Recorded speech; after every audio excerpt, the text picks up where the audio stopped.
बाल समय रवि भक्ष लियो तक तिन्हु लोक भयो अंधियारो। ताही सो त्रास भयो जग को, यह संकट काहू सो जात न टारो। देवन आनी करी बिनती तब, छाड़ी दियो रवि कष्ट निवारो। को नहीं जानत है जग में कपि, संकट मोचन नाम तिहारो। जय श्री राम दोस्तों, आपके अपने चैनल साधु टीवी मोटिवेशन पर आपका एक बार फिर से हार्दिक स्वागत है। दोस्तों, आज हम बात करेंगे मेहंदीपुर बालाजी की। जी हाँ, मेहंदीपुर बालाजी से जुड़ी कुछ चमत्कारी बातें। कैसे हरते हैं भक्तों की पीड़ा श्री बालाजी। प्राचीन ग्रंथों में वर्णित 7 करोड़ मंत्रों में श्री हनुमान जी की पूजा का विशेष उल्लेख मिलता है। श्री राम भक्त, रुद्र अवतार, सूर्य शिष्य, वायुपुत्र, केसरी नंदन, श्री बालाजी के नाम से प्रसिद्ध श्री हनुमान जी समूचे भारत वर्ष में पूजे जाते हैं। माता अंजनी के गर्भ से प्रकट हनुमान जी में 5 देवताओं का तेज समाहित है। अजर अमर गुण निधि सुत हुई, यह वरदान माता जानकी जी ने हनुमान जी को अशोक वाटिका में दिया था। स्वयं भगवान श्री राम ने कहा था, सुन कपि तोहि समान उपकारी, नहीं कहूँ सुर नर मुनि तनुधारी। बल और बुद्धि के प्रतीक हनुमान जी राम और जानकी के अत्यधिक प्रिय हैं। अतुलनीय बलशाली होने के फलस्वरूप इन्हें बालाजी की संज्ञा दी गई है। सभी भक्त अपनी अपनी श्रद्धा के अनुसार अलग अलग देवी देवताओं की उपासना करते हैं, परंतु इस युग में भगवान शिव के 11वें रुद्र अवतार हनुमान जी को सबसे ज्यादा पूजा जाता है। यही कारण है कि हनुमान जी को कलयुग का जीवंत देवता कहा गया है। संपूर्ण भारत देश में हनुमान जी के लाखों मंदिर हैं, परंतु कुछ मंदिर अपनी विशेषता के लिए प्रसिद्ध हैं, जहां जनसमूह का सैलाब उमड़ता है। ऐसा ही एक मंदिर राजस्थान के दौसा जिले में मेहंदीपुर स्थित बालाजी का चमत्कारिक मंदिर है। यह मंदिर 2 अति सुरम्य पहाड़ियों के बीच की घाटी में स्थित होने के कारण घाटा मेहंदीपुर भी कहलाता है। मंदिर करीब 1000 साल पुराना है। इस मंदिर में स्थित बजरंगबली की बाल रूप मूर्ति किसी कलाकार ने नहीं बनाई, बल्कि यह स्वयंभू है। बालाजी की यह मूर्ति पहाड़ के अखंड भाग के रूप में मंदिर की पिछली दीवार का कार्य भी करती है। इस मूर्ति को प्रधान मानते हुए बाकी मंदिर का निर्माण कराया गया है। इस मूर्ति के सीने के बाईं तरफ एक अत्यंत सूक्ष्म छिद्र है, जिससे पवित्र जल की धारा निरंतर बहती है। यह जल बालाजी के चरणों तले स्थित एक कुंड में एकत्रित होता है, जिसे भक्तजन चरणामृत के रूप में अपने साथ ले जाते हैं। कलयुग में बालाजी ही एकमात्र ऐसे देवता हैं जो अपने भक्त को सहज ही अष्ट सिद्धि, नवनिधि, तदुपरांत मोक्ष प्रदान कर सकते हैं। तो आइए जानते हैं बालाजी का इतिहास।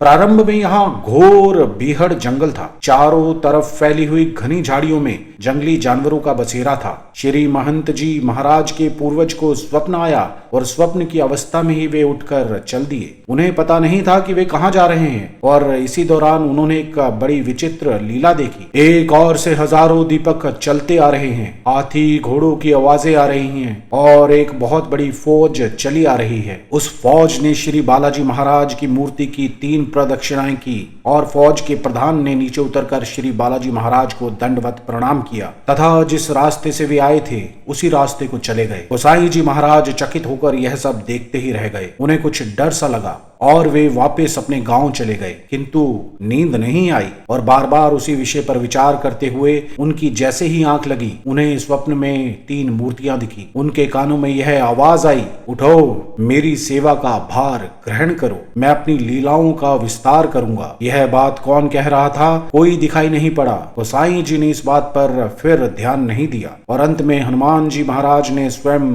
उन्हें अपने दर्शन दिए और पूजा का आग्रह किया। दूसरे दिन गोसाई जी महाराज उस मूर्ति के पास पहुंचे तो उन्होंने देखा कि चारों ओर से घंटा, घड़ियाल और नगाड़ों की आवाजें आ रही हैं, किंतु दिखाई कुछ नहीं दिया। इसके बाद श्री गोसाई जी ने आसपास के लोग इकट्ठे किए और सारी बातें उन्हें बताई। गोसाई जी ने सब लोगों के साथ मिलकर वहां बालाजी महाराज की एक छोटी सी तिवारी बना दी। तत्पश्चात वहां पूजा अर्चना होने लगी। मुस्लिम शासन काल में कुछ बादशाहों ने इस मूर्ति को नष्ट करने की कुचेष्टा की, लेकिन वे असफल रहे। वे इसे जितना खुदवाते गए, मूर्ति की जड़ उतनी ही गहरी होती चली गई। थक हार कर उन्हें अपना यह कुप्रयास छोड़ना पड़ा। ब्रिटिश शासन के दौरान सन 1910 में बालाजी ने अपना सैकड़ों वर्ष पुराना चोला स्वतः ही त्याग दिया। भक्तजन इस चोले को लेकर समीपवर्ती मंडावर रेलवे स्टेशन पहुंचे, जहां से उन्हें चोले को गंगा में प्रवाहित करने जाना था। ब्रिटिश स्टेशन मास्टर ने चोले को निःशुल्क ले जाने से रोका और उसका लगेज करने लगा, लेकिन चमत्कारी चोला कभी ज्यादा हो जाता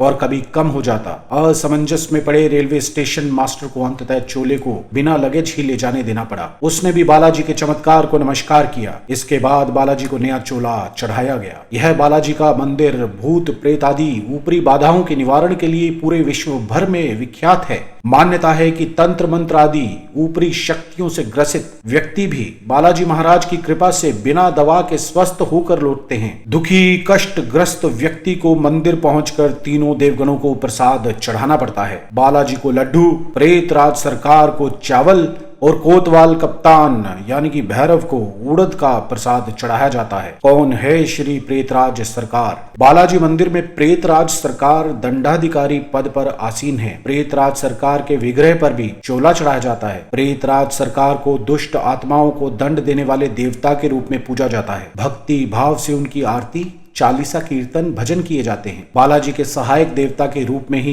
प्रेतराज सरकार की आराधना की जाती है। इनकी पृथक रूप से आराधना उपासना कहीं नहीं की जाती है, ना ही इनका पृथक रूप से कोई मंदिर होता है। वेद, पुराण, धर्म ग्रंथ आदि में कहीं भी प्रेतराज सरकार का उल्लेख नहीं मिलता। प्रेतराज श्रद्धा और भावना के देवता हैं। कुछ लोग बालाजी का नाम सुनते ही घबरा जाते हैं। उनका मानना होता है कि भूत प्रेत आदि बाधाओं से ग्रस्त व्यक्ति ही बालाजी के मंदिर में जाते हैं, परंतु ऐसा नहीं है। कोई भी भक्त जो बालाजी के प्रति भक्ति भाव रखने वाला हो, इन तीनों देवों की आराधना कर सकता है। अनेक भक्त देश विदेश से बालाजी के दरबार में मात्र प्रसाद चढ़ाने नियमित रूप से आते हैं। आइए जानते हैं कौन है कोतवाल कप्तान श्री भैरव देव। कोतवाल कप्तान श्री भैरव देव भगवान शिव के अवतार हैं और उनकी ही तरह भक्तों की थोड़ी सी पूजा अर्चना से ही प्रसन्न हो जाते हैं। भैरव महाराज चतुर्भुजी हैं। उनके हाथों में त्रिशूल, डमरू, खप्पर तथा प्रजापति ब्रह्मा का 5वां कटा शीश रहता है। वे कमर में बागांबर नहीं लाल वस्त्र धारण करते हैं। वे भस्म लपेटते हैं। उनकी मूर्ति पर चमेली के सुगंध युक्त तिल के तेल में सिंदूर घोलकर चोला चढ़ाया जाता है। शास्त्र और लोक कथाओं में भैरव देव के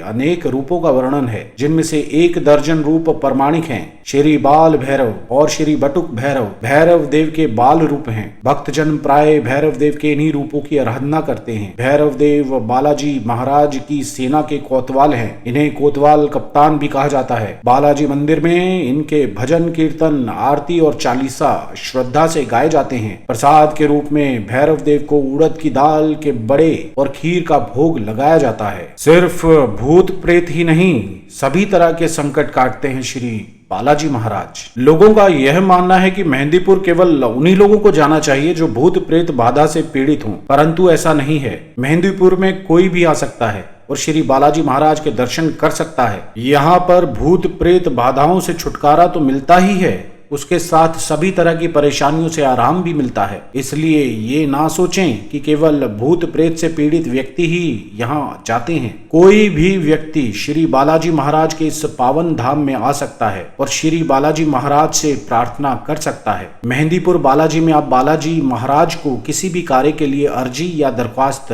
लगा सकते हैं। यहाँ पर हर व्यक्ति की सुनवाई होती है। इस दरबार का चमत्कार ही कुछ ऐसा है कि यहाँ आने वालों की झोलियां भर देते हैं बालाजी महाराज। मेहंदीपुर बालाजी के दर्शन के बाद श्री भैरव बाबा, प्रेतराज सरकार और दीवान सरकार के दर्शन अवश्य करें। बालाजी मंदिर के ठीक सामने ही श्री राम और माता सीता का भव्य मंदिर है, वहां भी दर्शन अवश्य करें। मेहंदीपुर दरबार से ही कुछ दूरी पर समाधि वाले बाबा का मंदिर है, वहां जाकर समाधि वाले बाबा के दर्शन कर मंदिर परिक्रमा अवश्य करें। मेहंदीपुर बालाजी में बालाजी महाराज की प्रतिमा स्वयंभू है। जैसा कि पहले भी बताया कि बालाजी महाराज के सीने से लगातार जल की एक धारा बहती है। यह जल की धारा चोला चढ़ने के बाद भी लगातार बहती रहती है। रोजाना सुबह और शाम की आरती के बाद इस पवित्र जल से छींटे दिए जाते हैं। दोस्तों, अगर आप भी इस मंदिर के दर्शन करने के लिए जा रहे हैं या जाना चाहते हैं तो पहले यहाँ से जुड़ी उन जरूरी बातों के बारे में जान लें जिनके करने से भगवान नाराज हो सकते हैं। हिंदू धर्म के अनुसार प्याज, लहसुन और नॉनवेज खाना तामसिक भोजन की श्रेणी में आता है। ऐसा माना जाता है कि यह राक्षसों द्वारा खाए जाने वाले भोजन की कैटेगरी है। भगवान हनुमान या बालाजी ने इन चीजों को कभी नहीं खाया और वो चाहते थे कि मंदिर में आने वाला कोई भी व्यक्ति उन्हें खाने से परहेज करे। इसलिए अगर आप भी मेहंदीपुर बालाजी मंदिर जाने की योजना बना रहे हैं तो इस जगह पर जाने से कम 1 हफ्ता पहले इन चीजों को खाने से बचने की कोशिश करें। साथ ही कम से कम 11 दिन घर जाने के बाद इन्हें ना खाएं। मेहंदीपुर बालाजी में आपको कई ऐसी चीजें देखने को मिल सकती हैं जिन्हें देखकर आपका मन अजीब महसूस हो सकता है। वहां की चीजों को देखकर आपको थोड़ा डर भी लग सकता है, क्योंकि यहाँ लोगों को आप चिल्लाते हुए, खुद को चोट पहुंचाने की कोशिश करते हुए देखेंगे। कुछ लोग जंजीरों में बंधे होंगे। मंदिर परिसर में वीडियो रिकॉर्ड करना या किसी और का फोटो क्लिक करना सख्त मना है, बल्कि यहाँ इतनी भीड़ होती है कि आपका फोन गुम भी हो सकता है। कुछ लोग वीडियो रिकॉर्ड करने वाले का फोन भी तोड़ देते हैं। तो यहाँ पर बिल्कुल भी फोटोग्राफी या वीडियोग्राफी आप ना करें। मेहंदीपुर बालाजी मंदिर के लिए किसी भी तरह का प्रसाद ना खाएं, ना अपने साथ लेकर आएं और ना ही किसी को खाने को दें। वैसे वास्तविक कारण अभी स्पष्ट नहीं है, लेकिन यहाँ ऐसा माना जाता है कि अगर आप प्रसाद को घर लेकर जा रहे हैं तो कुछ आत्माएं भी आपके साथ आ सकती हैं। यहाँ तक कि कोई भी सुगंधित चीजें आप घर से नहीं ले जा सकते। दर्शन करने के दौरान इन सब नियमों का पालन जरूर करें। दोस्तों, आपको हमारा आज का ये वीडियो कैसा लगा, प्लीज़ अपने कमेंट्स देकर ज़रूर बताइए। चैनल को सब्सक्राइब कीजिए, दूसरों के साथ शेयर कीजिए और नई रोचक जानकारी पाने के लिए देखते रहिए साधु टीवी मोटिवेशन। धन्यवाद।